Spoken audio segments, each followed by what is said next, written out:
Meaning of free trade.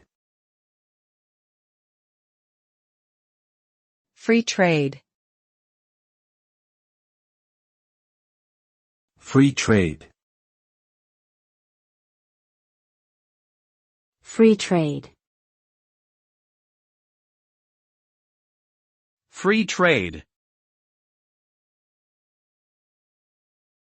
Free trade refers to the international exchange of goods and services without government interference such as tariffs, subsidies, or other trade barriers.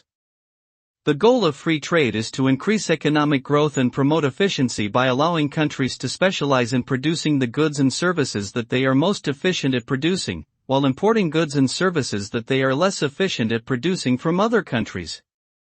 Free trade can lead to lower prices for consumers, increased competition, and greater economic opportunities for businesses.